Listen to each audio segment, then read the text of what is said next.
Construcción industrializada de los interiores. Entramados autoportantes de yeso laminado.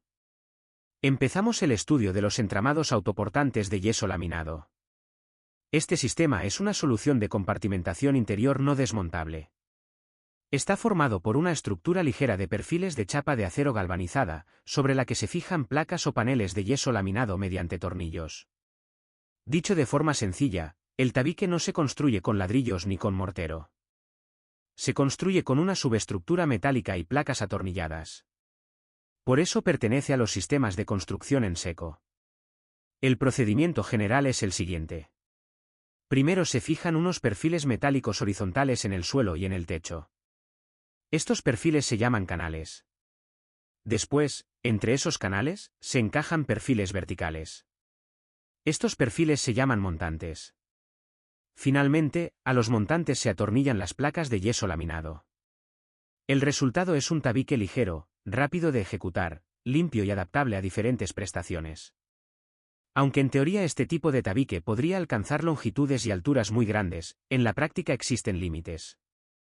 La estabilidad depende de la sección de la estructura metálica, de la altura, de la longitud, del número de placas y del tipo de sistema.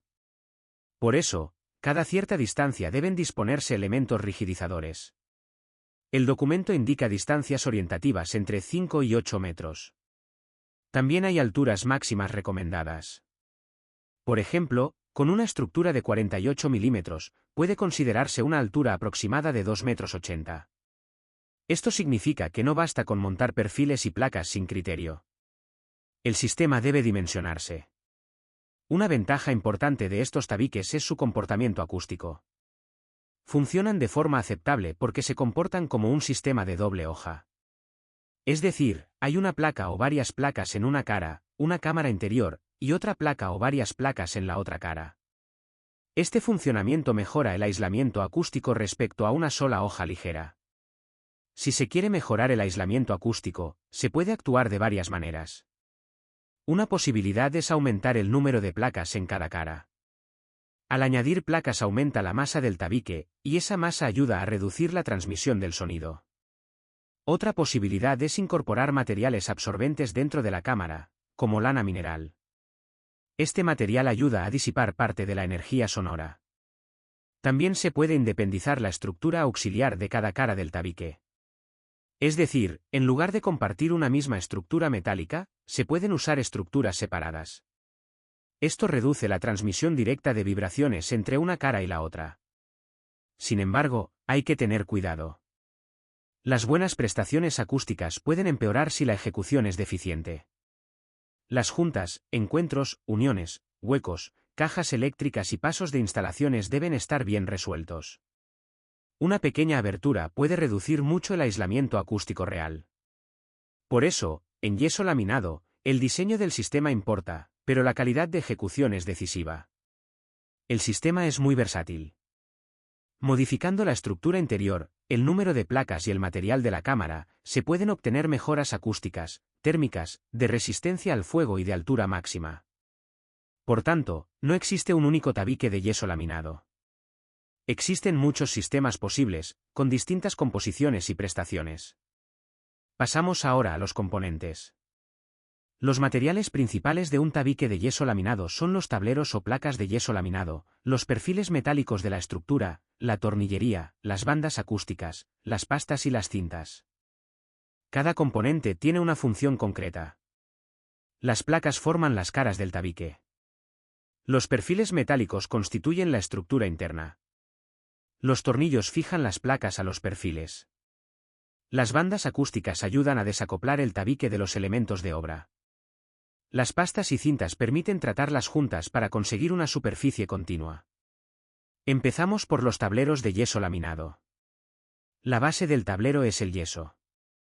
El yeso es un material utilizado desde hace siglos en construcción porque tiene varias cualidades útiles. Es fácilmente trabajable y moldeable. Es incombustible. Está libre de sustancias nocivas. Además, tiene gran higroscopicidad.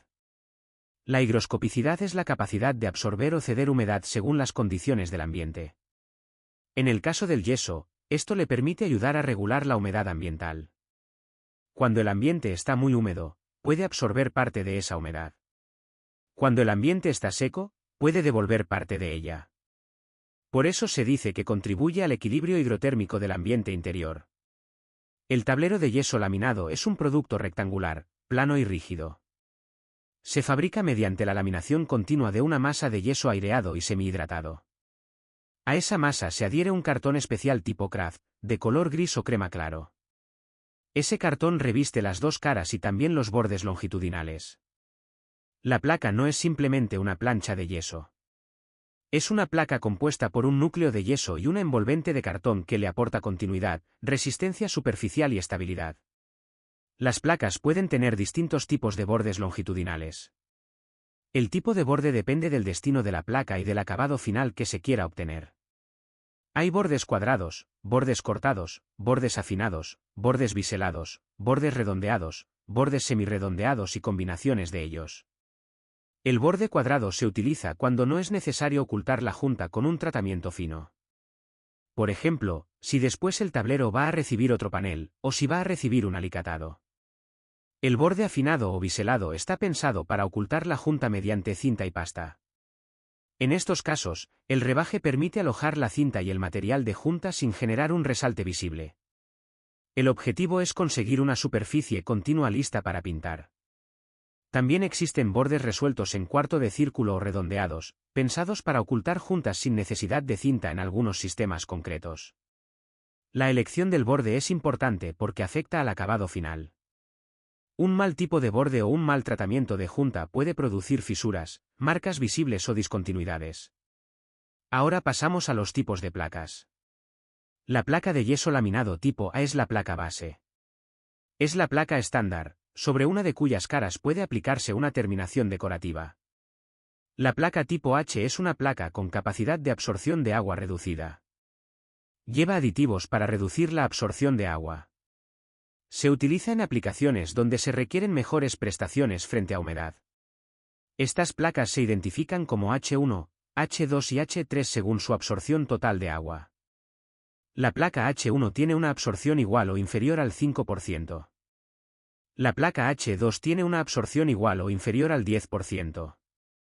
La placa H3 tiene una absorción igual o inferior al 25%. Cuanto menor es la absorción, mejor comportamiento tiene frente a la humedad. La placa tipo es una placa de yeso para exteriores. Está fabricada para revestimientos de paramentos exteriores, aunque no está diseñada para quedar expuesta de forma permanente a la intemperie. Tiene absorción de agua reducida y baja permeabilidad al vapor de agua. La placa tipo F es una placa con cohesión del alma mejorada a altas temperaturas. Incorpora fibras minerales u otros aditivos en el núcleo de yeso. Su función es mejorar el comportamiento frente al fuego. En lenguaje de obra, muchas veces se habla de placa ignífuga, aunque técnicamente conviene describirla como placa tipo F o placa con prestaciones mejoradas frente al fuego. La placa tipo P es una placa base de yeso preparada para recibir un enlucido de yeso. Durante su fabricación puede perforarse. La placa tipo D tiene densidad controlada. Esto permite mejorar determinadas prestaciones. Su densidad mínima debe ser de 0,8 por 10 elevado a 3 kg por metro cúbico, es decir, unos 800 kg por metro cúbico. La placa tipo R es una placa con resistencia mejorada. Se utiliza en aplicaciones especiales donde se requiere mayor resistencia frente a cargas de rotura, tanto en sentido longitudinal como transversal. La placa tipo I es una placa con dureza superficial mejorada. Se usa cuando se necesita mayor resistencia superficial, por ejemplo en zonas expuestas a impactos o desgaste. En obra, las placas se identifican también por colores. Por ejemplo, es habitual encontrar placas resistentes a la humedad en color verde y placas con comportamiento mejorado frente al fuego en color rojo o rosado. Pasamos ahora a las propiedades de las placas. La anchura de las placas puede tener varios valores, 600, 625, 800, 900, 1200 y 1250 milímetros. La anchura más usual es 1200 milímetros. La longitud puede variar desde 2 metros hasta 3 metros. Los espesores más habituales son 10, 13, 15, 19 y 25 milímetros. En muchos sistemas de tabiquería interior se utilizan placas de 13 o 15 milímetros, aunque la elección depende de la prestación necesaria, la altura, la resistencia, el fuego, el impacto y el tipo de sistema. Otra propiedad importante es la resistencia a flexión.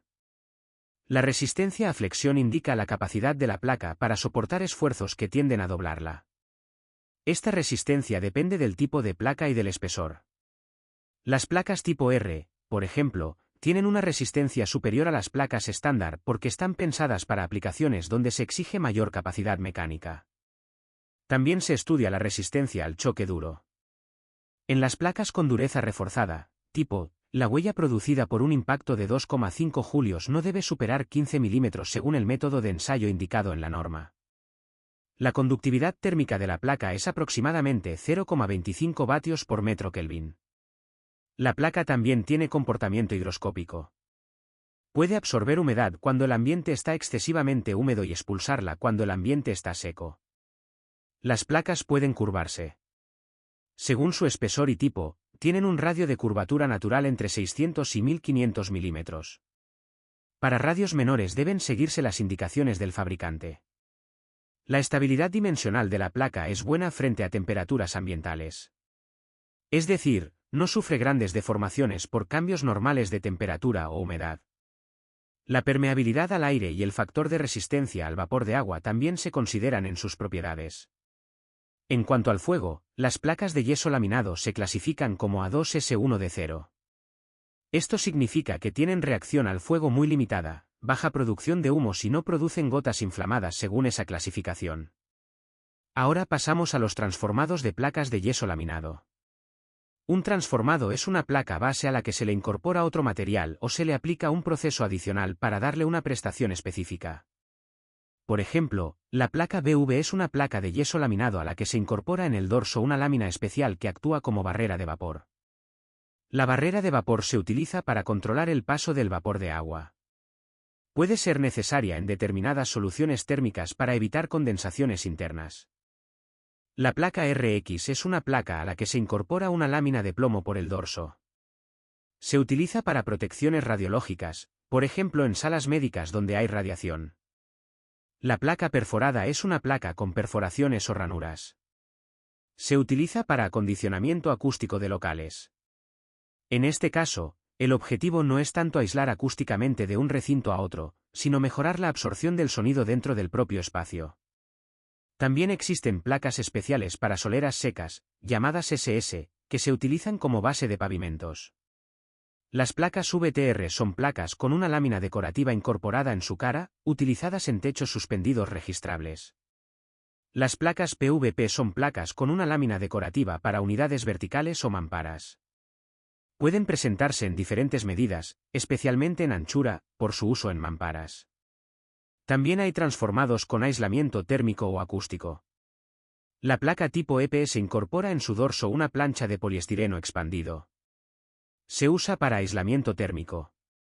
La placa tipo XP se incorpora poliestireno extruido. También se utiliza para mejorar el aislamiento térmico, con mejores prestaciones frente a humedad y compresión que el EPS en muchos casos. La placa tipo LV incorpora lana de vidrio. La placa tipo LR incorpora lana de roca. Estas soluciones permiten combinar placa de yeso laminado y aislamiento en un solo producto, facilitando la ejecución de trasdosados o sistemas de mejora térmica y acústica. La idea principal de este primer bloque es que el tabique de yeso laminado es un sistema completo, no una simple placa. Su comportamiento depende de la placa, del tipo de borde, del espesor, del tipo de placa, de la estructura metálica, de las bandas, de las pastas, de las cintas, de los tornillos y de la calidad de montaje. El yeso laminado permite construir particiones ligeras, rápidas y versátiles, pero cada sistema debe elegirse en función de las prestaciones necesarias: humedad, fuego, impacto, acústica, aislamiento térmico, altura, resistencia y acabado. Continuamos con los componentes de los entramados autoportantes de yeso laminado. Después de estudiar las placas, sus tipos, propiedades y transformados, pasamos a la estructura que sostiene el sistema. La estructura autoportante está formada por perfiles de chapa de acero galvanizada. Estos perfiles son ligeros, resistentes y permiten montar el tabique en seco, sin necesidad de ejecutar una fábrica de ladrillo o bloque. Los perfiles principales son los canales y los montantes. Los canales se colocan horizontalmente. Se fijan al suelo y al techo. Funcionan como guías o perfiles de arranque y terminación del tabique. Los montantes se colocan verticalmente entre los canales. Son los elementos sobre los que se atornillan las placas de yeso laminado. Dicho de forma sencilla, los canales definen la línea del tabique en suelo y techo, y los montantes forman el esqueleto vertical. Estos perfiles suelen fabricarse con chapa de acero galvanizada para evitar la corrosión. El galvanizado es una protección mediante zinc que mejora la durabilidad del acero. El espesor de la chapa y la geometría del perfil dependen del sistema y de las prestaciones exigidas. No es lo mismo un tabique bajo y sencillo que un tabique alto, con doble placa, con exigencia acústica o con resistencia al fuego. La modulación de los montantes también es importante. La modulación es la distancia entre ejes de montantes. En estos sistemas suelen emplearse modulaciones de 400 o 600 milímetros. Una modulación menor, por ejemplo 400 milímetros, da más rigidez al conjunto porque hay más montantes por metro lineal. Una modulación mayor, por ejemplo 600 milímetros, reduce el número de perfiles y puede ser suficiente en sistemas menos exigentes. La elección de la modulación depende de la altura, del espesor de las placas, del número de placas, de las cargas, de la resistencia al impacto y de las prestaciones acústicas o de fuego. También importa la disposición de los montantes. Pueden colocarse en disposición normal, reforzada o en cajón. La disposición normal es la más sencilla. El montante trabaja como perfil vertical ordinario. La disposición reforzada utiliza montantes colocados de forma que aumentan la rigidez del sistema. La disposición en cajón consiste en unir o enfrentar perfiles para obtener una sección más resistente. Esto puede ser necesario en zonas de mayor exigencia, por ejemplo junto a huecos, puertas, cambios de dirección o alturas importantes. La estructura metálica no debe entenderse como un soporte secundario sin importancia. Es la parte que da estabilidad al tabique. Si está mal colocada, mal modulada o mal fijada, el sistema completo falla. Después de la estructura aparecen las bandas acústicas. Las bandas acústicas son cintas autoadhesivas de neopreno. Se colocan debajo de los canales inferiores, encima del canal superior y también en los encuentros laterales cuando los montantes entran en contacto con elementos estructurales. Su función principal es mejorar el aislamiento acústico. La banda crea una separación elástica entre la estructura metálica del tabique y los elementos rígidos del edificio, como suelo, techo, pilares o muros. Esto reduce la transmisión de vibraciones. El sonido no se transmite solo por el aire, también puede transmitirse por contacto rígido entre materiales. Si el canal metálico queda directamente apoyado sobre el forjado, las vibraciones pueden pasar con más facilidad. La banda acústica ayuda a reducir tanto el ruido aéreo como el ruido de impacto transmitido por vibración. Además, las bandas mejoran la estanqueidad perimetral del tabique. Esto es importante porque el sonido se filtra por pequeñas rendijas. Una junta mal sellada puede reducir mucho el aislamiento acústico real. La banda también aporta elasticidad en los encuentros. Esto permite absorber pequeñas deformaciones de la estructura del edificio, como movimientos de forjado o pequeñas variaciones dimensionales. El documento recuerda que el DBHR, de protección frente al ruido, exige que los elementos de separación verticales de entramado autoportante se monten según las especificaciones técnicas correspondientes, utilizando los materiales de anclaje, tratamiento de juntas y bandas de estanqueidad establecidos por el fabricante. La idea clave es esta: en un sistema de yeso laminado, la banda acústica no es un accesorio opcional sin importancia. Es una parte necesaria del sistema cuando se quieren conservar las prestaciones acústicas y de estanqueidad. Pasamos ahora a las pastas. Las pastas se utilizan principalmente para el tratamiento de juntas entre placas y para determinados acabados superficiales. Cuando dos placas de yeso laminado se encuentran, queda una junta. Esa junta debe tratarse para conseguir una superficie continua y para evitar fisuras. El tratamiento de juntas se realiza normalmente con pasta y cinta. La pasta rellena y regulariza la junta. La cinta refuerza el encuentro y reparte las tensiones. Existen distintos tipos de pastas. Algunas pastas son de fraguado. Endurecen mediante una reacción química y tienen tiempos de trabajo definidos. Otras son pastas de secado. Endurecen por pérdida de agua, es decir, al secarse. La elección depende del sistema, de la fase de obra, de la rapidez necesaria, de las condiciones ambientales y de las recomendaciones del fabricante. Una pasta mal elegida o mal aplicada puede producir fisuras, marcas visibles, mala adherencia o acabado deficiente. También hay que respetar espesores, tiempos de secado y número de manos. El tratamiento de juntas no se resuelve normalmente con una sola aplicación rápida. Suele requerir varias fases para conseguir una superficie lisa y estable. Pasamos a las cintas. Las cintas se colocan en las juntas entre placas, normalmente embebidas en pasta. Su función es reforzar la unión entre placas y evitar que aparezcan fisuras en la línea de junta. La cinta puede ser de papel microperforado, de malla o de otros materiales según el sistema. En juntas planas de yeso laminado, la cinta de papel es muy habitual por su buen comportamiento cuando se aplica correctamente. También existen cintas para esquinas, encuentros y aristas. Algunas incorporan refuerzos metálicos o plásticos para proteger cantos salientes. El objetivo no es solo ocultar la junta. Es dar continuidad mecánica y superficial al paramento. Si una junta se trata sin cinta cuando el sistema la exige, es probable que aparezcan fisuras. Si la cinta se coloca mal, con bolsas, arrugas o falta de pasta, también puede fallar. La calidad final del tabique depende mucho del tratamiento de juntas. Aunque la estructura y las placas estén bien colocadas, un mal tratamiento de juntas se verá en el acabado final y puede comprometer prestaciones. Ahora pasamos a los tornillos. Los tornillos fijan las placas de yeso laminado a la estructura metálica. También pueden utilizarse para unir perfiles entre sí o para fijar elementos auxiliares, según el caso. No se debe utilizar cualquier tornillo. Debe emplearse la tornillería específica del sistema. Los tornillos para placas de yeso laminado suelen tener cabeza adecuada para quedar ligeramente embutida en la placa sin romper el cartón. La cabeza debe quedar hundida lo justo para poder cubrirla con pasta, pero sin rasgar la superficie. Si el tornillo queda demasiado fuera, generará un resalte. Si queda demasiado hundido, romperá el cartón y perderá capacidad de fijación. La longitud del tornillo depende del número de placas y del espesor total que debe atravesar antes de anclarse al perfil metálico. En sistemas con varias placas, los tornillos de la segunda placa deben ser más largos que los de la primera. La separación entre tornillos también está regulada por el sistema. Si se colocan demasiado separados, la placa puede vibrar, deformarse o separarse del perfil. Si se colocan mal alineados o demasiado cerca del borde, pueden producir roturas.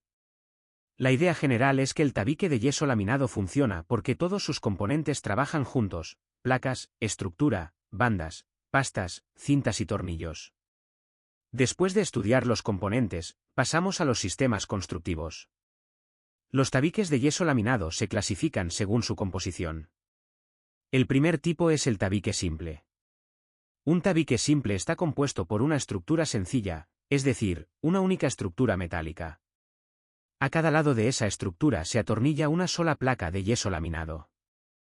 La placa puede ser de diferente tipo y espesor según la prestación buscada. Por ejemplo, puede ser una placa estándar, una placa resistente a la humedad, una placa con mejor comportamiento al fuego o una placa de mayor dureza. Dentro de la estructura, los montantes pueden colocarse en disposición normal, reforzada o en cajón. Además, el alma de la perfilería puede rellenarse con material poroso no rígido y acústicamente absorbente. Normalmente se utiliza lana mineral. Este material no rígido ayuda a mejorar el comportamiento acústico del tabique. No trabaja como una masa pesada, sino como absorbente dentro de la cámara.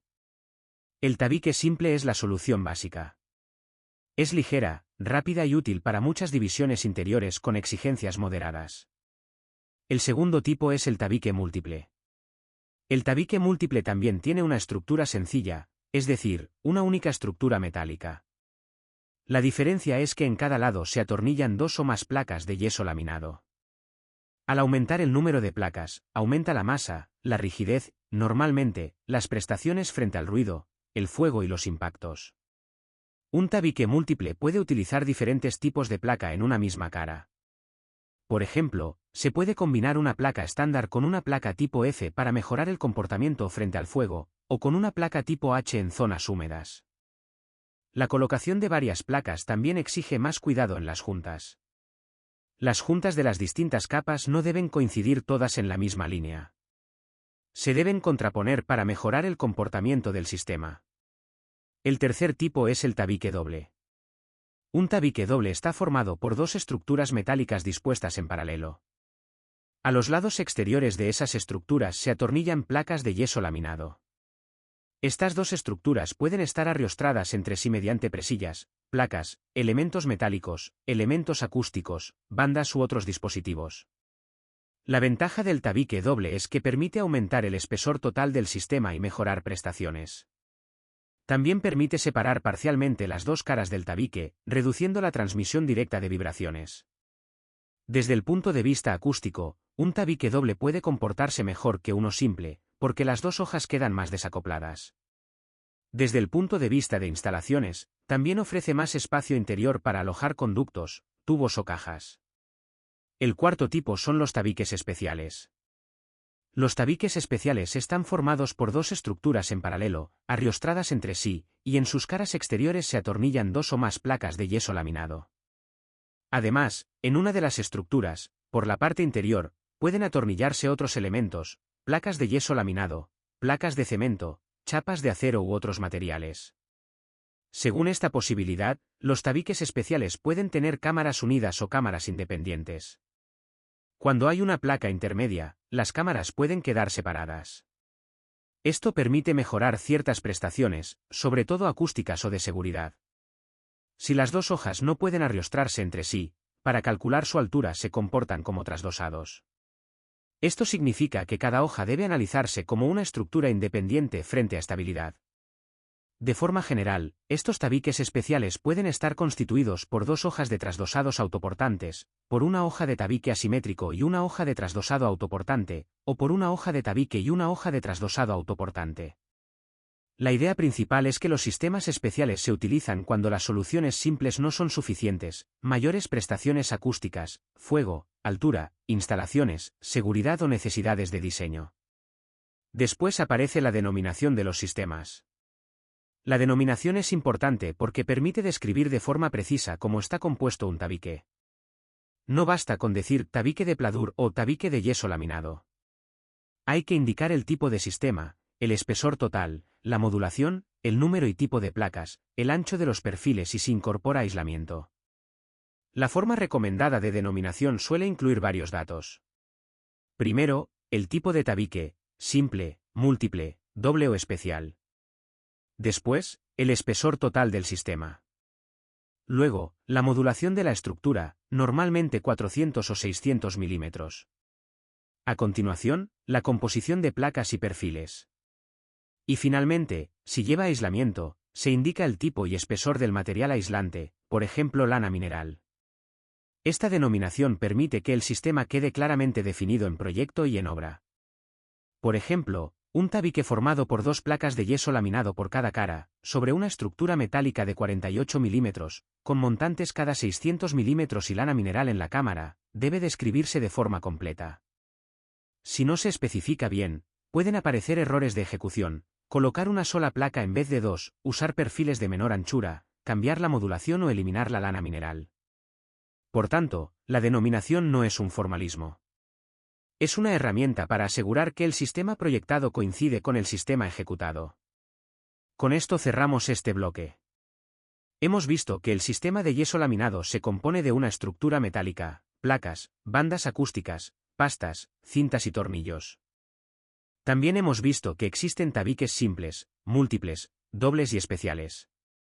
La elección entre ellos depende de las prestaciones necesarias, altura, resistencia, fuego, acústica, instalaciones, impacto, humedad y acabado. La idea central es que los entramados autoportantes de yeso laminado son sistemas flexibles y muy industrializados, pero solo funcionan correctamente si se definen y ejecutan como un conjunto técnico completo. Continuamos con las características mínimas recomendadas de los sistemas de entramado autoportante de yeso laminado. Después de conocer los tipos de tabiques, es necesario saber qué solución mínima conviene utilizar en cada caso. No todos los tabiques de yeso laminado deben ejecutarse igual. La elección depende del uso del recinto, de la humedad, de la altura, de la exigencia acústica, de la resistencia al fuego, de los impactos previsibles y de las instalaciones que debe alojar. Como criterio general, en zonas interiores sin exigencias técnicas especiales se puede utilizar un sistema sencillo. Esto significa una estructura metálica con una placa de yeso laminado en cada cara. Sin embargo, aunque sea un sistema sencillo, no debe ejecutarse con cualquier placa ni con cualquier modulación. En obra de vivienda y en edificios afectados por el Código Técnico de la Edificación, se recomienda utilizar placas de 15 milímetros. Con placas de este espesor, los montantes pueden modularse a 400 o 600 milímetros, según las prestaciones necesarias. Cuando se emplean placas de 13 milímetros en sistemas sencillos o dobles, la modulación máxima de montantes debe ser de 400 milímetros. Esto se debe a que una placa más delgada necesita más apoyo para mantener rigidez, planeidad y resistencia. En sistemas múltiples y especiales, donde hay dos o más placas por cara o composiciones más complejas, puede utilizarse placa de 13 milímetros. El uso de placas de 9,5 milímetros o de espesor menor debe consultarse con los servicios técnicos del fabricante. Esto es importante porque una placa demasiado delgada puede no tener resistencia suficiente, puede deformarse, puede fisurarse o puede no cumplir las prestaciones previstas. En zonas húmedas, como baños o cocinas, la solución debe adaptarse al ambiente. Cuando el tabique sencillo tiene una sola placa de 15 milímetros o menor, la modulación de los montantes debe ser de 400 milímetros, sea cual sea el acabado posterior. Además, en zonas húmedas se utilizan placas resistentes a la humedad, normalmente placas tipo H1. Estas placas reducen la absorción de agua y mejoran el comportamiento del sistema frente a humedad ambiental. Pero hay que insistir en una idea: una placa resistente a la humedad no convierte por sí sola el tabique en impermeable. En zonas de contacto directo con agua, el sistema debe complementarse con revestimientos, sellados o impermeabilizaciones adecuadas. Para zonas con exigencias acústicas, el sistema debe seleccionarse según el aislamiento requerido. Una solución con una sola placa por cara puede ser suficiente para separaciones interiores sencillas. Pero para separar viviendas, habitaciones protegidas, zonas comunes o locales con ruido, puede ser necesario utilizar sistemas múltiples, dobles o especiales. El aislamiento acústico mejora generalmente con más masa, más espesor de cámara, material absorbente en el interior y menor conexión rígida entre las dos caras. Por eso, un tabique con dos placas por cara y lana mineral en la cámara suele comportarse mejor que uno con una sola placa por cara y cámara vacía. En zonas con exigencias frente al fuego, también hay que seleccionar el tipo de placa y la composición. Las placas tipo F tienen el alma mejorada con fibras u otros aditivos que aumentan su cohesión a altas temperaturas. Esto ayuda a mantener la integridad del sistema durante más tiempo en caso de incendio. Pero la resistencia al fuego no depende solo de usar una placa tipo F. Depende del número de placas, su espesor, la estructura metálica, el aislamiento interior, los encuentros, las juntas y la ejecución completa del sistema. Por tanto, si el proyecto exige un EI determinado, hay que elegir un sistema ensayado o certificado para esa resistencia. En zonas con impactos o uso intenso, puede ser conveniente utilizar placas con dureza superficial mejorada, placas tipo I, o sistemas con doble placa. También puede ser necesario reducir la modulación de montantes o reforzar zonas concretas. Esto ocurre en colegios, hospitales, pasillos, locales públicos, edificios deportivos o zonas donde puede haber golpes de mobiliario, carros, camillas o usuarios. Después de las recomendaciones mínimas, pasamos al cálculo. El cálculo de un tabique de yeso laminado no debe entenderse como un cálculo estructural pesado, como el de una viga o un pilar. Pero sí hay que verificar la estabilidad del sistema. El parámetro más importante es la altura máxima admisible. La altura máxima depende del ancho de los perfiles, del espesor de la chapa, de la modulación de montantes, del número de placas, del tipo de placa y de si los montantes están en disposición normal, reforzada o en cajón. Un perfil de 48 milímetros permite una altura menor que uno de 70 o 90 milímetros. Esto es lógico: cuanto mayor es el ancho del montante, mayor suele ser su rigidez. También influye la modulación. Si los montantes están separados 600 milímetros, el sistema es menos rígido que si están separados 400 milímetros. El número de placas también influye. Una doble placa por cara aporta más rigidez y estabilidad que una placa simple. El cálculo debe considerar las acciones horizontales que puede recibir el tabique. Por ejemplo, empujes accidentales, golpes, presión de puertas o esfuerzos derivados del uso. También se debe tener en cuenta si el tabique incorpora huecos, puertas, cargas suspendidas o instalaciones pesadas. Una puerta, por ejemplo, modifica el comportamiento del tabique. En los laterales del hueco deben colocarse refuerzos para transmitir correctamente los esfuerzos de apertura, cierre y golpes. Una carga colgada también exige previsión. No se debe colgar cualquier elemento pesado directamente sobre la placa sin refuerzo. Para muebles, sanitarios, radiadores o equipos suspendidos, deben colocarse refuerzos específicos dentro del tabique. El fabricante suele proporcionar tablas de alturas máximas y soluciones recomendadas. Estas tablas son muy importantes porque el sistema de yeso laminado funciona como sistema certificado, no como suma improvisada de piezas. Después del cálculo y de la definición del sistema, pasamos al montaje. El montaje comienza con el replanteo. El replanteo consiste en marcar en obra la posición exacta del tabique. Se marca en el suelo, se traslada al techo y se comprueba que la línea coincide con el proyecto. Un mal replanteo produce errores de distribución, problemas con puertas, encuentros mal resueltos e interferencias con instalaciones. El replanteo debe considerar también el espesor total del tabique terminado. No basta con marcar el eje del perfil. Hay que prever las placas, los acabados, posibles alicatados, tapajuntas, cercos y encuentros con otros elementos. También se deben marcar huecos de puertas, cambios de dirección, arranques, esquinas, encuentros entre y pasos de instalaciones. Una vez replanteado, se colocan los canales. Los canales son los perfiles horizontales que se fijan al suelo y al techo. Antes de fijarlos, se coloca la banda acústica en su dorso. La banda acústica queda entre el canal y el soporte. Su función es mejorar el aislamiento acústico, reducir vibraciones y ayudar a la estanqueidad del encuentro. Los canales se fijan mecánicamente al soporte. La separación entre fijaciones debe seguir las indicaciones del sistema. Como criterio habitual, la distancia entre fijaciones no debe ser excesiva, para que el canal quede bien sujeto y no se mueva. En los extremos del canal también deben existir fijaciones próximas a los encuentros para garantizar estabilidad. El canal inferior y el superior deben estar perfectamente alineados. Si no lo están, los montantes quedarán inclinados, el tabique perderá verticalidad y las placas se colocarán con dificultad. Cuando el tabique se encuentra con elementos laterales, como muros, pilares o fachadas, se colocan montantes o perfiles laterales, también con banda acústica en la zona de contacto. Después se colocan los montantes. Los montantes se introducen dentro de los canales, normalmente sin atornillarse rígidamente al canal en todos los casos, salvo donde el sistema lo indique. Esto permite absorber pequeñas deformaciones del forjado y evita transmitir esfuerzos no deseados a la placa. La longitud del montante debe ser algo menor que la distancia libre entre canales. No debe quedar forzado entre suelo y techo. Si queda comprimido, puede transmitir cargas o deformarse. Los montantes se colocan con la modulación prevista, normalmente cada 400 o 600 milímetros. La orientación del montante debe ser coherente en todo el tabique. Sus alas y aberturas deben facilitar el atornillado de placas y el paso de instalaciones. Los montantes tienen perforaciones en el alma. Estas perforaciones permiten pasar instalaciones por el interior del tabique. Pero el paso de instalaciones debe hacerse ordenadamente, sin cortar perfiles de forma indebida ni debilitar la estructura. Cuando hay huecos de puertas, se colocan montantes de refuerzo en las jambas.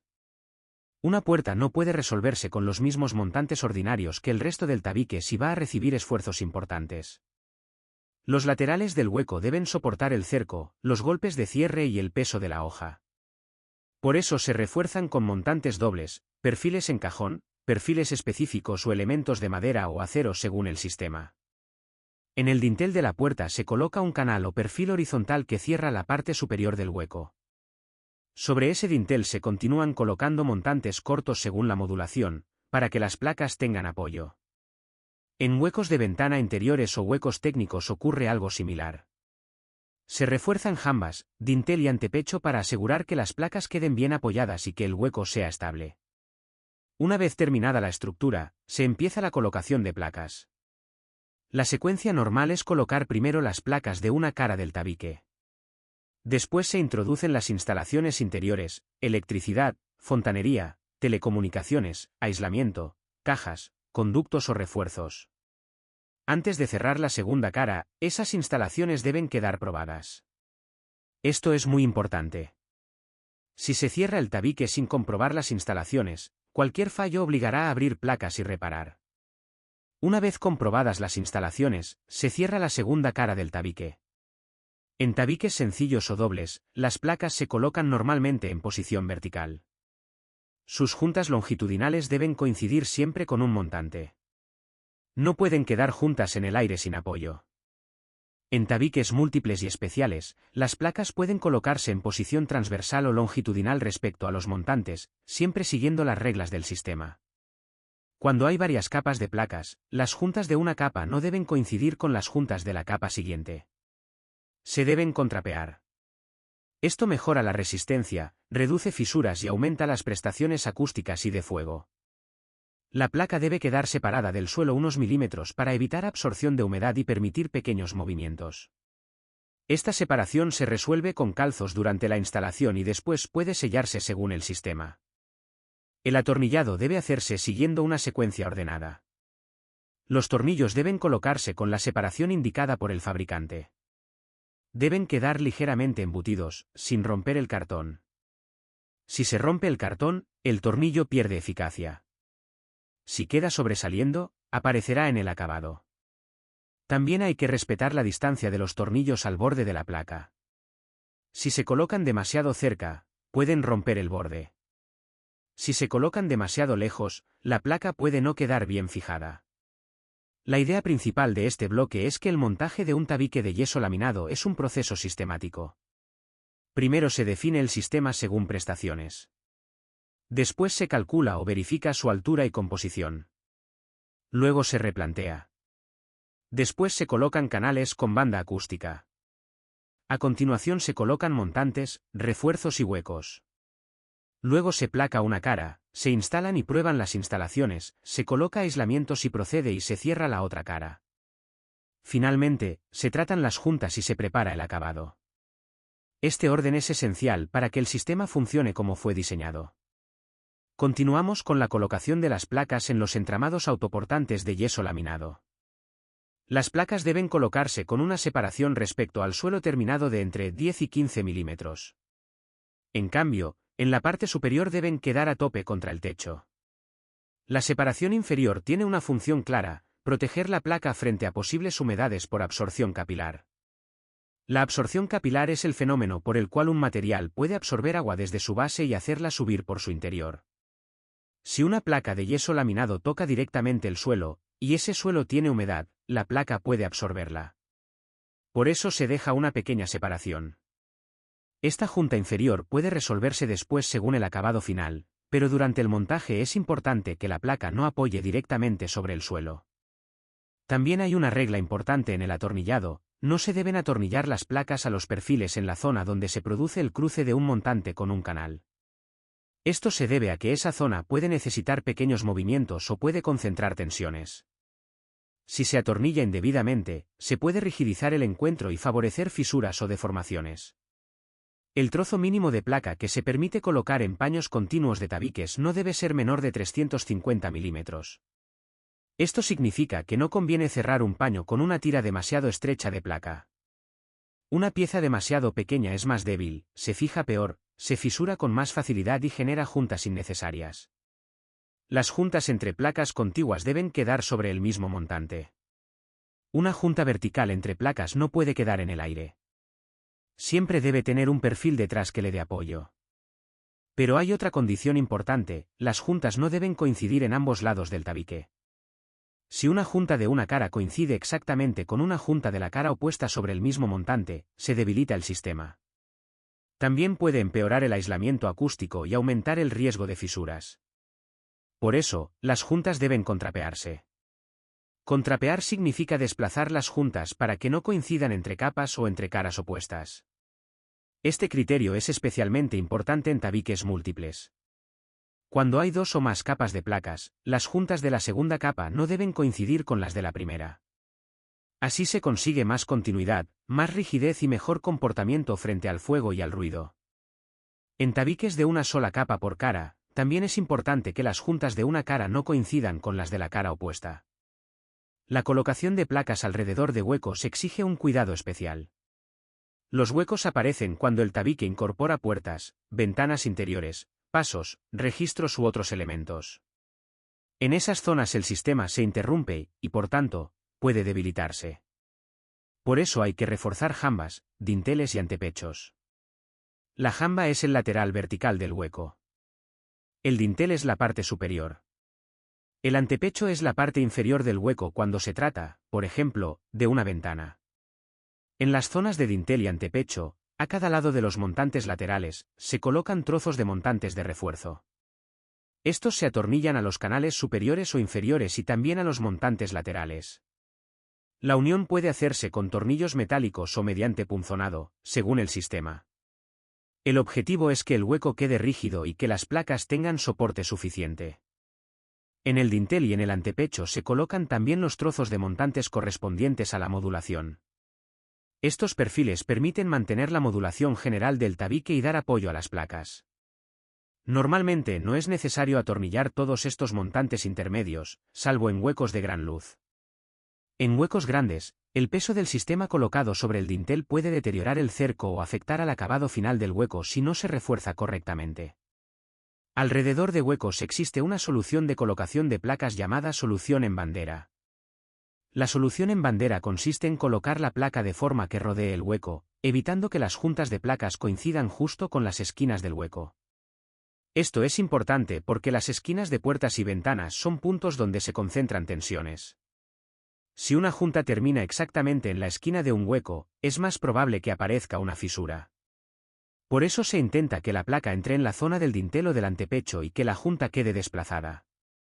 El documento indica que el trozo de placa que se introduce en la zona del dintel debe ser mayor de 200 milímetros. En tabiques sencillos, cuando hay cercos, huecos de paso o ventanales, las placas deben colocarse en solución de bandera siguiendo la modulación de los montantes. Además, las juntas de la cara opuesta no deben coincidir en el mismo trozo de montante. Si no es posible resolver la solución en bandera por las dos caras, una de ellas puede colocarse con pieza de dintel o pieza pasante. En tabiques múltiples, las placas pueden colocarse de distintas formas, siempre que en las capas sucesivas las juntas no coincidan con las de la capa anterior. Si se utiliza una pieza pasante horizontal en tabiques sencillos, será necesario colocar bajo la junta horizontal un elemento portante. Es decir, esa junta horizontal necesita un soporte detrás. La idea clave en los huecos es que no se deben improvisar cortes de placa alrededor de puertas y ventanas. La disposición de placas debe evitar juntas en puntos débiles, reforzar el hueco y mantener la continuidad del sistema. Pasamos ahora a los cercos. El cerco es el marco de una puerta o de un hueco. En tabiques de yeso laminado, el cerco debe coordinarse con la estructura metálica interior. No basta con colocar un marco después de cerrar el tabique. Si la puerta va a funcionar correctamente, el tabique debe estar preparado para recibirla. Las jambas del hueco deben tener montantes reforzados o elementos adecuados según el peso de la puerta y el tipo de uso. Una puerta ligera en una vivienda no exige lo mismo que una puerta pesada en un edificio público. Además, el cierre de una puerta genera golpes repetidos. Si la zona de jamba no está reforzada, el tabique puede vibrar, fisurarse o deformarse. En huecos de paso, el dintel debe permitir que las placas queden bien apoyadas. También debe evitarse que las juntas de placa coincidan con las esquinas superiores de la puerta. Cuando se colocan cercos metálicos o de madera, deben fijarse a los perfiles o refuerzos previstos. La unión debe garantizar estabilidad, alineación y resistencia al uso. Después de colocar placas y resolver huecos, se ejecutan las juntas entre paneles. El tratamiento de juntas es una fase decisiva. Su objetivo es convertir varias placas independientes en una superficie continua, lisa y preparada para recibir el acabado final. La junta entre placas se trata con pasta y cinta. Primero se aplica una capa de pasta de juntas en la zona rebajada o en el encuentro entre placas. Después se coloca la cinta. La cinta puede ser de papel microperforado o de otro tipo según el sistema. Debe quedar embebida en la pasta, sin burbujas, arrugas ni zonas levantadas. Después se cubre con nuevas capas de pasta, cada vez más extendidas, hasta dejar la superficie regularizada. El número de manos y el tiempo entre ellas dependen del tipo de pasta y de las condiciones ambientales. No se debe pintar ni terminar una junta antes de que esté correctamente seca y endurecida. Si el tratamiento se hace mal, aparecerán fisuras, marcas visibles, diferencias de textura o sombras bajo la pintura. También se tratan las cabezas de los tornillos. Cada tornillo debe quedar cubierto con pasta, pero solo después de comprobar que está correctamente embutido. Si un tornillo queda saliente, debe corregirse antes de emplastecer. Si está demasiado hundido y ha roto el cartón, puede perder capacidad de fijación y conviene colocar otro tornillo próximo. En esquinas y aristas se utilizan guardavivos o cintas especiales. Los guardavivos protegen las esquinas frente a golpes y ayudan a obtener una arista recta y definida. En encuentros interiores, como esquinas entrantes o uniones con otros paramentos, se pueden emplear cintas de junta o sellados específicos según el sistema. La calidad del acabado final depende de este trabajo. Un tabique técnicamente correcto puede quedar mal si las juntas están maltratadas. Después de las juntas, entramos en detalles constructivos. Los detalles constructivos son soluciones concretas para encuentros y situaciones habituales, esquinas, uniones entre, encuentros con pilares, encuentros con fachadas, cambios de dirección, puertas, pasos de instalaciones y uniones con otros sistemas. En un tabique de yeso laminado, los detalles son tan importantes como la composición general. Por ejemplo, en un encuentro en esquina, las placas de una cara deben solaparse o disponerse de forma que se garantice continuidad. La estructura metálica debe permitir atornillar correctamente ambas caras y mantener la estabilidad. En una unión en T, un tabique se encuentra perpendicularmente con otro. En ese punto hay que resolver la fijación, la continuidad de placas y, si es necesario, el aislamiento acústico. Si el encuentro se resuelve de forma rígida y continua, puede transmitirse más sonido. Si se busca mejor comportamiento acústico, puede ser necesario interrumpir o desacoplar ciertas capas según el detalle del sistema. En encuentros con fachadas o pilares, se debe colocar banda acústica y asegurar la correcta fijación lateral. Si no se coloca banda, el sonido y las vibraciones pueden transmitirse más fácilmente por los elementos estructurales. También hay que cuidar la continuidad del aislamiento interior. Si el tabique lleva lana mineral, esta debe colocarse sin huecos, sin aplastamientos excesivos y sin discontinuidades. El paso de instalaciones es otro detalle crítico. Las instalaciones pueden pasar por las perforaciones de los montantes. Pero no se deben cortar montantes de forma indiscriminada. Si se debilita la estructura, el tabique puede perder estabilidad. Las cajas eléctricas deben colocarse de forma que no queden enfrentadas en ambas caras del tabique si hay exigencia acústica. Si dos cajas se enfrentan, crean un punto débil por donde puede transmitirse el sonido. Los pasos de instalaciones deben sellarse correctamente, sobre todo si el tabique tiene exigencia de resistencia al fuego o aislamiento acústico. En tabiques con resistencia al fuego, cualquier perforación debe tratarse con productos compatibles y certificados. Una abertura sin sellar puede anular la resistencia al fuego del sistema. En tabiques acústicos, una pequeña rendija puede reducir notablemente el aislamiento. Por eso el sellado perimetral y el sellado de pasos son esenciales. La idea general de este bloque es que la colocación de placas no es solo cerrar una estructura con paneles. Hay que separar las placas del suelo, atornillar correctamente, evitar piezas demasiado estrechas, contrapear juntas, reforzar huecos, usar soluciones en bandera, tratarlas juntas con pasta y cinta, proteger aristas y ejecutar cuidadosamente todos los detalles. El sistema de yeso laminado funciona bien cuando se respeta su lógica constructiva. Su rapidez no debe confundirse con improvisación. Continuamos con los detalles constructivos de los entramados autoportantes de yeso laminado. Después de estudiar cómo se replantea el tabique, cómo se colocan los canales, los montantes, las placas, los huecos y las juntas, entramos en una parte esencial, los encuentros. En un sistema de yeso laminado, los encuentros son puntos críticos. El tabique puede estar bien compuesto en su zona central, pero fallar en los bordes, en las esquinas, en los pasos de instalaciones, en las juntas de dilatación o en los contactos con otros elementos constructivos. Por eso, los detalles constructivos no son dibujos secundarios. Son la manera concreta de garantizar que el sistema funciona en obra. Uno de los primeros encuentros importantes es el contacto del tabique con el suelo. El canal inferior se fija al soporte horizontal, normalmente al forjado o al pavimento previsto. Entre el canal y el soporte debe colocarse una banda acústica o banda estanca. Esta banda cumple varias funciones. Mejora el aislamiento acústico, reduce la transmisión de vibraciones y ayuda a sellar el encuentro. Si el canal se apoya directamente sobre el forjado, el sonido puede transmitirse con más facilidad. Además, cualquier irregularidad del soporte puede generar pequeños huecos por los que se transmite aire y ruido.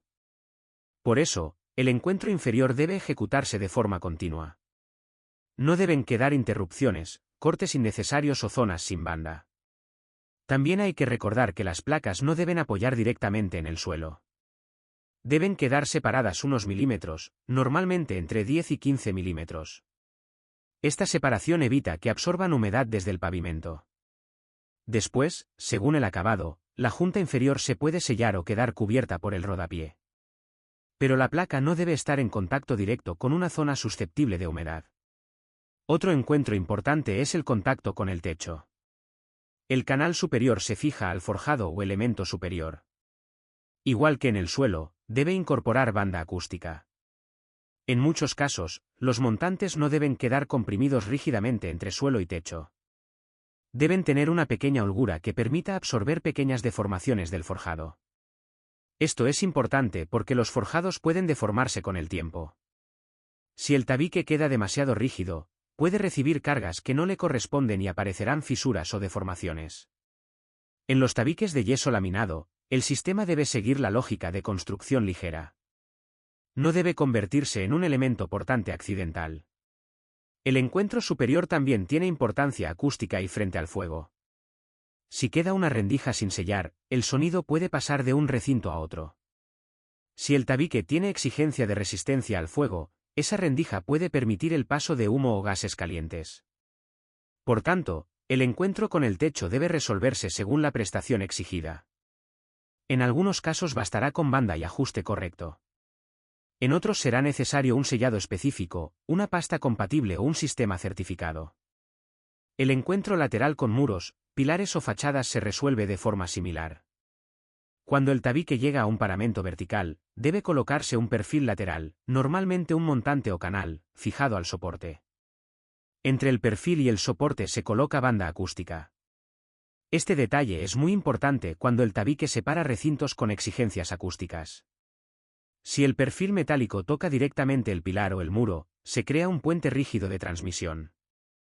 Un puente acústico es una zona donde el sonido puede transmitirse más fácilmente por contacto entre elementos. En yeso laminado, muchos fallos acústicos se producen por estos puentes. Por eso, la banda acústica y el sellado perimetral son fundamentales. También se deben cuidar los encuentros con fachadas. Si el tabique interior se une a una fachada, hay que evitar que queden huecos ocultos por donde pase el sonido, el aire o incluso el fuego. Además, cuando la fachada tiene trasdosados o cámaras, se debe coordinar el orden de ejecución. No siempre conviene montar primero los tabiques y después los trasdosados. La secuencia puede afectar al aislamiento acústico y a la continuidad del sistema. Otro detalle importante son las esquinas. Una esquina es el encuentro entre dos tabiques que forman un ángulo. Para que la esquina sea estable, la estructura metálica debe permitir el atornillado de las placas de ambos lados. No se debe dejar una placa sin soporte en la esquina.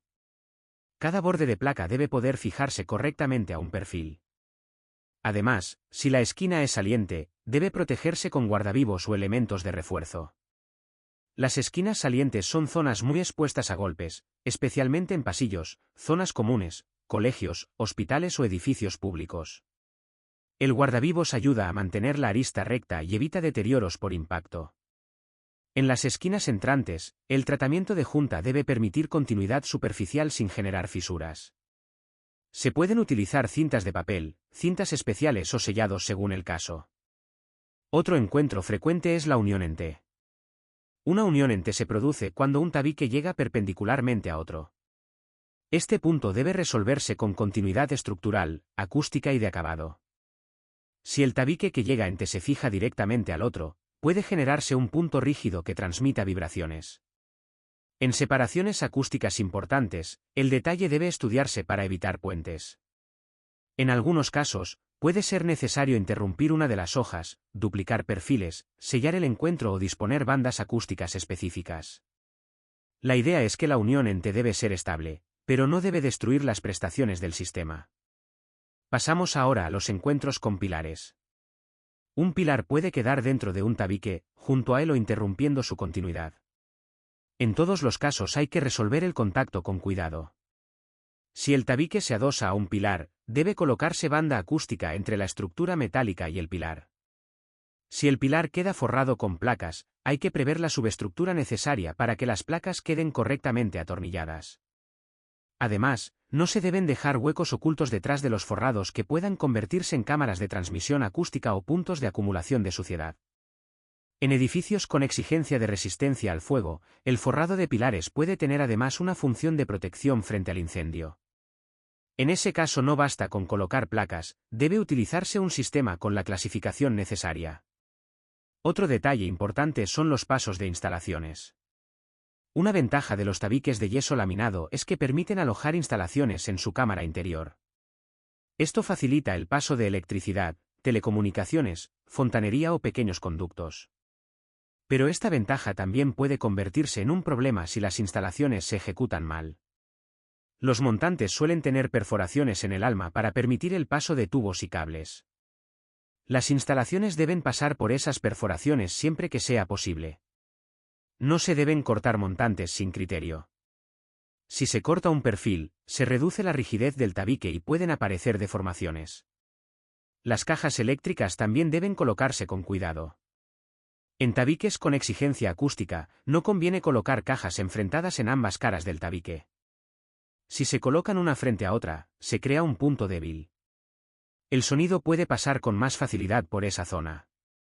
Es mejor desplazar las cajas o utilizar cajas acústicas específicas cuando la prestación lo exija.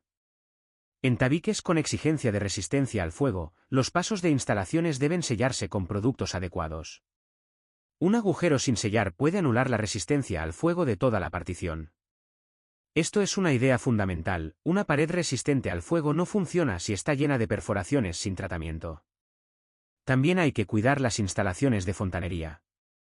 Si pasan tuberías por el interior del tabique, deben evitarse vibraciones, golpes de ariete y contactos rígidos con los perfiles. Si una tubería toca directamente la estructura metálica, puede transmitir ruido.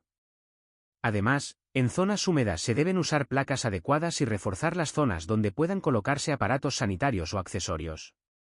Pasamos ahora a las cargas suspendidas. Un tabique de yeso laminado puede recibir cargas, pero no de cualquier manera. Para cargas ligeras, como cuadros, pequeños accesorios o elementos decorativos, pueden utilizarse fijaciones específicas para placa de yeso laminado. Para cargas medias o pesadas, como muebles altos, radiadores, sanitarios suspendidos, televisores grandes o equipos, se deben prever refuerzos dentro del tabique. Estos refuerzos pueden ser perfiles metálicos, tableros de madera, chapas, bastidores o sistemas específicos del fabricante. No se debe confiar una carga pesada únicamente a la placa si el sistema no está preparado. La placa puede deformarse, romperse o arrancarse. Por eso, las cargas previstas deben definirse antes de cerrar el tabique. Una vez cerrado, colocar refuerzos es mucho más complejo. Otro detalle fundamental es la junta de dilatación. Una junta de dilatación es una interrupción controlada del sistema que permite absorber movimientos. Los edificios se mueven por cambios térmicos, retracciones, deformaciones estructurales, asientos, vibraciones o juntas propias de la estructura. Si un tabique de yeso laminado atraviesa una junta del edificio sin respetarla, acabará fisurándose. Por eso, cuando exista una junta estructural o una junta de dilatación en el edificio, el tabique debe reproducirla. Esto significa que la estructura metálica, las placas y el acabado deben interrumpirse de forma adecuada en esa zona. No se debe tapar una junta del edificio con una placa continua. Si se hace, el movimiento se transmitirá al tabique y aparecerá una fisura. También puede ser necesario disponer juntas de dilatación propias en paños de gran longitud. Un tabique muy largo puede experimentar movimientos suficientes como para necesitar una junta. La distancia exacta depende del sistema, del fabricante, de la geometría, de las condiciones ambientales y de los acabados. La junta debe resolverse con perfiles, sellados o piezas específicas que permitan movimiento sin perder el acabado ni las prestaciones necesarias. En zonas con exigencia acústica o de fuego, la junta de dilatación debe mantener también esas prestaciones. No basta con dejar un hueco. Debe resolverse con un sistema compatible. Después de las juntas de dilatación, hay que considerar los encuentros con falsos techos y suelos técnicos. Si el tabique llega hasta el forjado, suele mejorar el aislamiento acústico entre recintos. Si el tabique se detiene en un falso techo continuo, el sonido puede pasar por encima del tabique a través del plenum. El plenum es la cámara que queda entre el falso techo y el forjado. Por eso, en separaciones acústicas importantes, el tabique debe prolongarse hasta el forjado o resolverse con barreras acústicas en el falso techo. Lo mismo ocurre con suelos técnicos. Si el tabique no interrumpe adecuadamente la cámara inferior, el sonido puede transmitirse por debajo. Por tanto, la coordinación entre tabiques, techos y suelos técnicos es clave. En edificios de oficinas, por ejemplo, muchas particiones se combinan con falsos techos registrables y suelos elevados. Si no se estudian los encuentros, la compartimentación acústica puede fallar aunque el tabique tenga buenas prestaciones en laboratorio. También hay que considerar los acabados. Las placas de yeso laminado pueden recibir pintura, papel pintado, revestimientos ligeros, alicatados u otros acabados. Pero no todos los acabados exigen la misma preparación. Para pintura lisa, el tratamiento de juntas debe ser muy cuidadoso. Las irregularidades se verán con facilidad, especialmente con luz rasante. Para alicatados, la placa y la modulación deben ser adecuadas. En zonas húmedas se deben emplear placas resistentes a la humedad y adhesivos compatibles. Para revestimientos pesados, hay que comprobar la capacidad del sistema. La calidad de acabado se suele clasificar por niveles.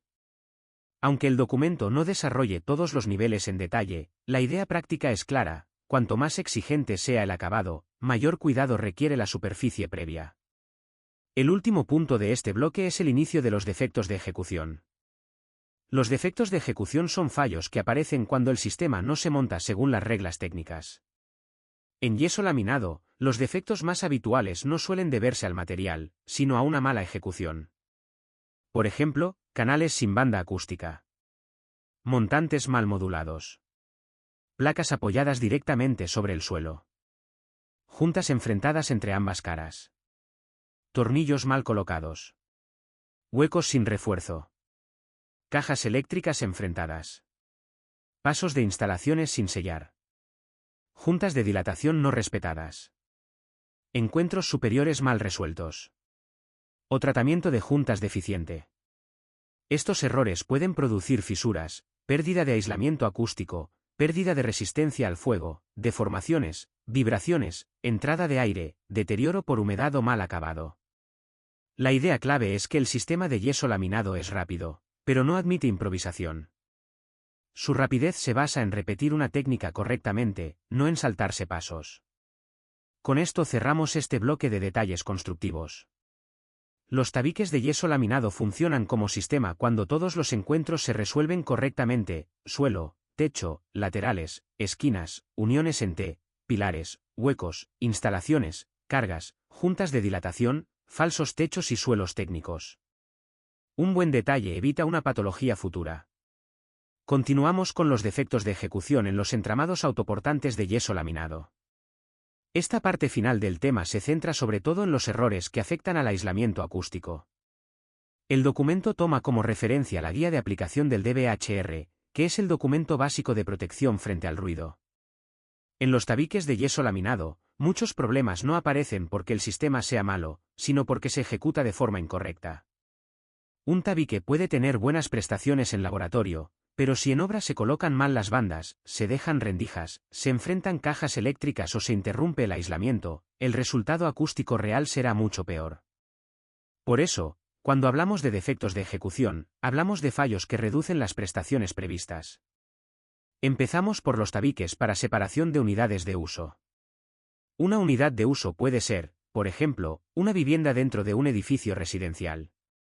También puede ser una oficina, un local o una zona funcional independiente dentro de un edificio. Separar unidades de uso es más exigente que separar habitaciones dentro de una misma vivienda. Entre dos viviendas, por ejemplo, el aislamiento acústico debe ser mucho mayor, porque se deben limitar los ruidos entre usuarios diferentes. Por eso, los tabiques que separan unidades de uso deben ejecutarse con especial cuidado. Una idea fundamental es el orden de ejecución.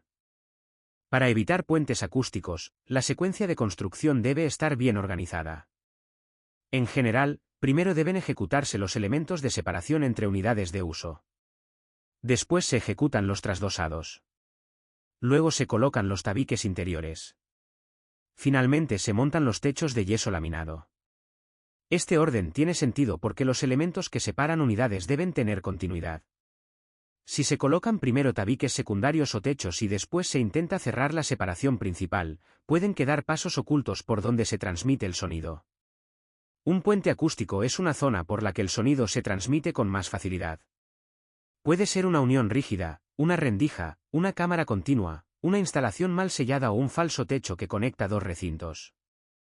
En acústica, una pequeña discontinuidad puede arruinar una solución aparentemente buena. Por eso, la separación entre unidades debe ir de soporte a soporte, con continuidad y sin interrupciones innecesarias. Si existe un falso techo común a dos recintos, el ruido puede pasar por encima del tabique a través del plenum. El plenum es la cámara que queda entre el falso techo y el forjado. Por tanto, cuando se necesita aislamiento acústico entre unidades de uso, no basta con colocar un tabique hasta el falso techo. Normalmente debe prolongarse hasta el forjado o resolverse con barreras acústicas adecuadas. Lo mismo puede ocurrir con suelos técnicos. Si el tabique se detiene sobre el pavimento elevado y no interrumpe la cámara inferior, el sonido puede transmitirse por debajo. En separaciones acústicas importantes, el tabique debe cortar o compartimentar las cámaras por las que pueda pasar el sonido. Otro defecto habitual es no colocar bandas elásticas o acústicas en los encuentros. Las bandas deben colocarse en los canales inferiores, en los canales superiores y en los perfiles laterales que entran en contacto con otros elementos constructivos. Si el canal metálico apoya directamente sobre el forjado o contra un pilar, se genera una unión rígida. Esa unión puede transmitir vibraciones y reducir el aislamiento acústico. La banda elástica desacopla parcialmente el tabique. Además, ayuda a cerrar pequeñas irregularidades entre el perfil y el soporte. Por eso, omitir la banda es un defecto grave cuando se exige aislamiento acústico. También es un defecto colocar la banda de forma discontinua. Si falta en un tramo, el sonido puede encontrar ese punto débil. La banda debe ser continua, estar correctamente adherida y cubrir todo el contacto entre perfil y soporte. Otro fallo frecuente es dejar huecos en el encuentro superior o inferior. Una rendija en la parte alta del tabique puede permitir el paso del sonido, del aire e incluso del humo si hay exigencias de incendio. Una rendija en la parte inferior también puede transmitir ruido. Aunque después se coloque un rodapié, eso no garantiza una solución acústica correcta. Por tanto, las juntas perimetrales deben sellarse según el sistema y las prestaciones exigidas. También hay que controlar los encuentros con fachadas. Cuando una separación entre unidades de uso llega a una fachada, debe conectarse correctamente con ella. Si queda una cámara continua en la fachada o un trasdosado mal interrumpido, el ruido puede rodear el tabique. Este fenómeno se llama transmisión por flancos. La transmisión por flancos ocurre cuando el sonido no atraviesa directamente el tabique, sino que viaja por elementos laterales, fachada, forjado, techo, suelo, pilares o trasdosados. Por eso, una pared divisoria con muy buen aislamiento puede fallar si los flancos no están bien resueltos. En edificios con fachada trasdosada, hay que decidir si el tabique de separación llega hasta la hoja exterior, si interrumpe el trasdosado o si se resuelve con un detalle específico. Lo importante es evitar una cámara continua entre viviendas o unidades diferentes. Otro defecto de ejecución aparece en los encuentros con pilares. Si el tabique se encuentra con un pilar y no se sella correctamente, puede quedar un hueco lateral. Ese hueco puede transmitir sonido. Además, si la estructura metálica toca directamente el pilar sin banda, se genera un puente acústico. Por eso, los encuentros con pilares deben llevar banda, fijación correcta y sellado adecuado.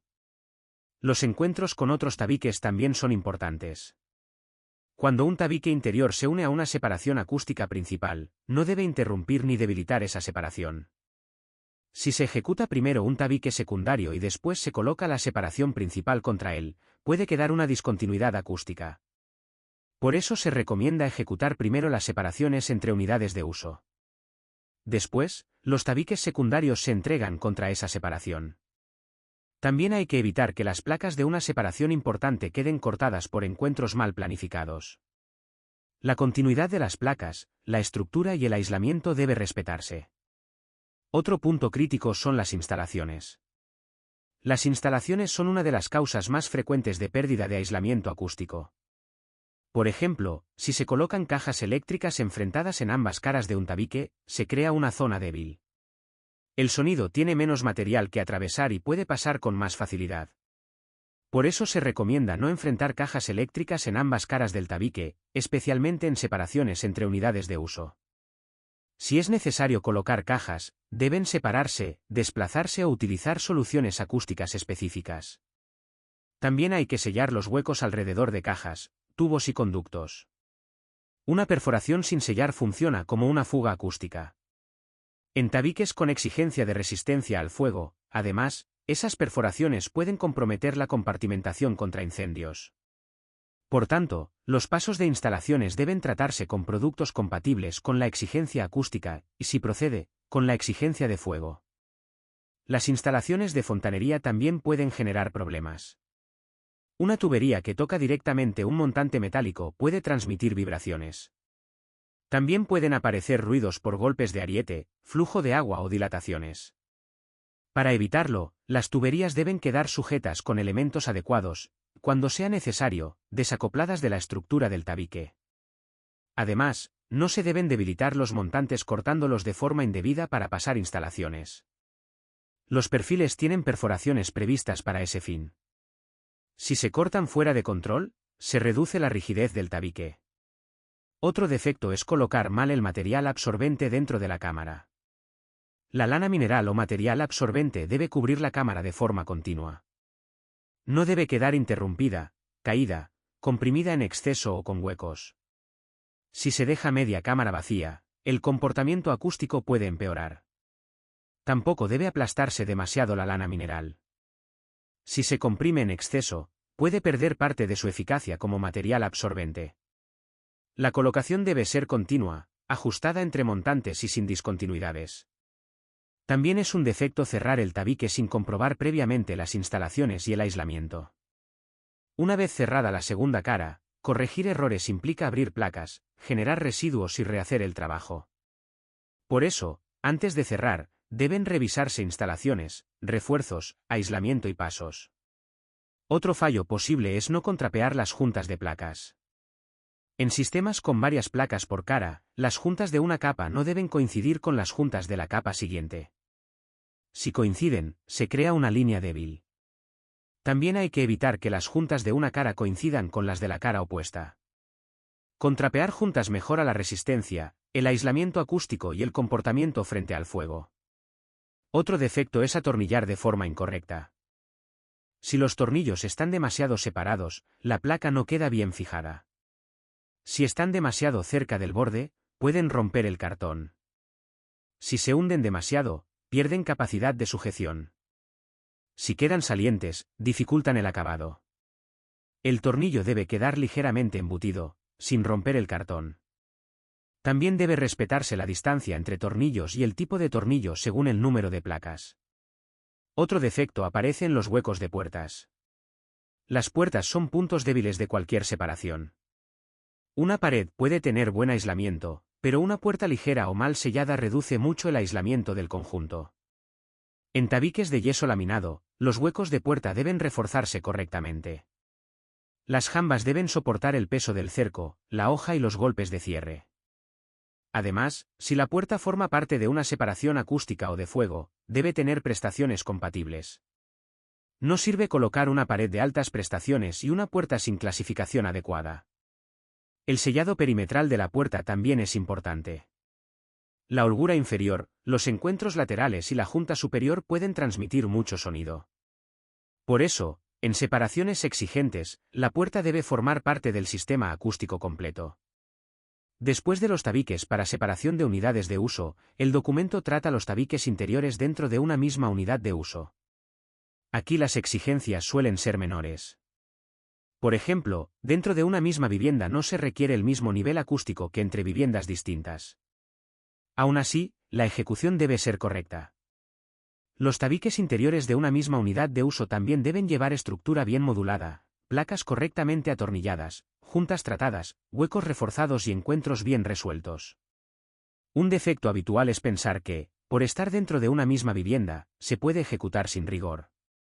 Aunque la exigencia acústica sea menor, el tabique debe ser estable, duradero y funcional. También debe permitir el paso de instalaciones sin debilitar la estructura. Debe resistir el uso normal, los golpes moderados, las puertas y las cargas ligeras. En baños y cocinas, además, debe adaptarse a la humedad. Esto implica placas resistentes a la humedad, tratamiento correcto de juntas y revestimientos adecuados. En zonas donde se vayan a colocar muebles suspendidos o elementos pesados, deben colocarse refuerzos interiores. Si no se prevén esos refuerzos, después se intentará colgar peso directamente sobre la placa, con riesgo de rotura o desprendimiento. Otro defecto en tabiques interiores es no coordinar los sistemas con techos y suelos. Si se va a colocar falso techo, conviene saber si el tabique llega hasta el forjado o se queda bajo el techo. Si se va a colocar suelo técnico o pavimento flotante, también hay que definir la secuencia. La secuencia de ejecución afecta al aislamiento acústico, a la estabilidad y al acabado. Por ejemplo, si un tabique se apoya sobre un suelo flotante, puede transmitir menos ruido de impacto, pero también puede generar problemas si el suelo no está pensado para soportar esa carga o si se interrumpe su funcionamiento. Si el tabique llega hasta el forjado antes de colocar el falso techo, se mejora la separación entre recintos. Por tanto, el orden de ejecución debe decidirse en proyecto y controlarse en obra. En la fase final, el tratamiento de juntas también puede generar defectos. Si la pasta se aplica con espesor insuficiente, si la cinta queda mal embebida, si no se respetan tiempos de secado o si se pinta demasiado pronto, pueden aparecer fisuras o marcas. La luz rasante puede revelar defectos de planeidad y juntas mal terminadas. Por eso, el nivel de acabado debe adaptarse al tipo de revestimiento. No exige lo mismo un alicatado que una pintura lisa con iluminación lateral. La conclusión final del tema es clara. El sistema de entramado autoportante de yeso laminado es rápido, limpio y versátil. Permite resolver tabiques interiores con buenas prestaciones acústicas, térmicas, de resistencia al fuego y de acabado. Pero sus prestaciones dependen de la ejecución. Los errores más graves suelen producirse en los encuentros, las juntas, las bandas, las instalaciones, los huecos, los pasos entre recintos y la falta de continuidad. Para evitar defectos, hay que respetar la secuencia de obra, colocar bandas acústicas, sellar encuentros, contrapear juntas, reforzar huecos, coordinar instalaciones, usar los materiales del sistema y seguir las recomendaciones del fabricante. No se debe entender el yeso laminado como un montaje improvisado de placas. Debe entenderse como un sistema constructivo industrializado, donde cada componente tiene una función: placas, perfiles, bandas, tornillos, cintas, pastas, aislamiento, refuerzos y sellados. Cuando todos esos elementos se colocan correctamente, el tabique funciona. Cuando alguno se omite o se ejecuta mal, aparecen patologías, fisuras, ruido, filtraciones de aire, deformaciones, pérdida de resistencia al fuego, humedades o mal acabado. Con esto cerramos el tema 9. Entramados autoportantes de yeso laminado.